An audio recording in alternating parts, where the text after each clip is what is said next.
Ternyata ini alasan kenapa Krisdayanti blak-blakan.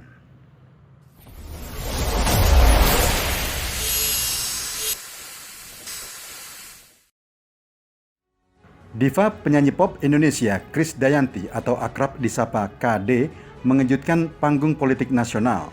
KD juga mencuri perhatian jagat dunia maya Indonesia. Hal ini terjadi karena KD secara jujur, apa adanya, tanpa motif tertentu, dan tulus ikhlas bicara blak-blakan terkait berapa gaji atau penghasilannya sebagai anggota DPR RI. Alasan inilah yang mendorong KD bicara terbuka, transparan, dan blak-blakan.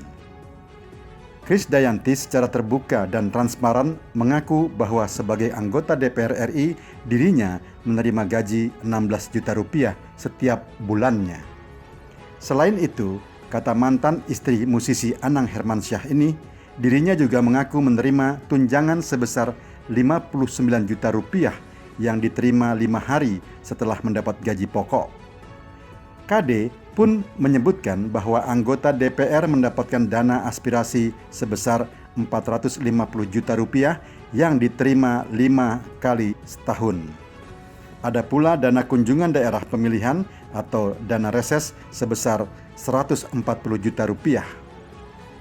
Setelah KD blak-blakan bicara soal gaji dan tunjangan yang diterimanya sebagai anggota DPR RI, penyanyi yang terkenal dengan lagu Mencintaimu ini kemudian dipanggil fraksi PDI Perjuangan DPR RI. Ketua fraksi PDI Perjuangan DPR RI, Utut Adianto, mengatakan pernyataan KD itu benar adanya. Namun, sebagai politisi, KD seharusnya tidak menyampaikan pernyataan yang bisa memicu kegaduhan. Utut mengatakan dari sisi politisi, KD harus menekan pernyataan yang berpotensi menimbulkan kegaduhan. Utut berpendapat pimpinan fraksi PDI Perjuangan DPR RI menekankan agar KD harus tetap kritis dan menjalankan fungsi anggota dewan sebaik-baiknya. Karena itu, KD diminta tidak mengubah karakter kritis tersebut. Utut menyampaikan apa yang disampaikannya kepada KD bukan merupakan teguran, tapi hanya diskusi. Pesan yang ingin disampaikannya adalah KD perlu memperbaiki komunikasi publik untuk mencegah mispersepsi agar tidak memancing kegaduhan di masyarakat. Utut Adianto sebagai ketua fraksi PDI Perjuangan memang berdiskusi dan berlangsung selama sekitar 1 jam dengan KD. Menurut Utut, Krisdayanti juga meminta maaf lantaran telah merepotkan banyak pihak. Utut menilai bahwa KD itu orang yang sangat tulus. Ketika diundang saja sudah minta maaf merepotkan banyak pihak. Kami, kata Utut, tidak dalam posisi menyalahkan. Sementara itu, peneliti Forum Masyarakat Peduli Parlemen Indonesia atau Formapi, Lucius Karus, mengatakan gaji anggota DPR RI tidak sesuai dengan kinerja yang dilakukannya. Lucius mengatakan pendapatan yang mereka peroleh dalam jumlah yang fantastis itu justru memanjakan mereka hingga kinerja pelaksanaan fungsi representasi selalu ambruk dan buruk.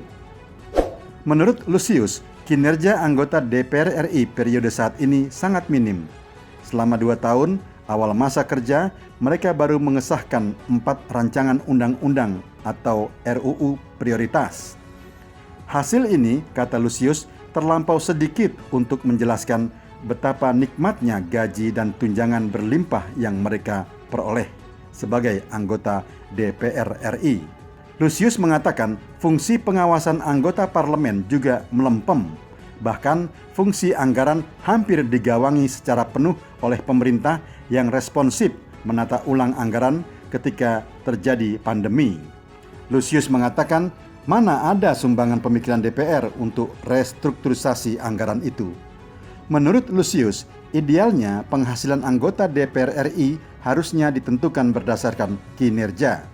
Jika kinerjanya buruk, maka sebaiknya anggaran dikurangi. Kendati demikian, Lucius memahami bahwa ide mengurangi anggaran untuk gaji dan tunjangan anggota DPR RI ini bukan hal yang mudah. Sebab kekuasaan DPR dibutuhkan presiden atau pemerintah dalam banyak hal.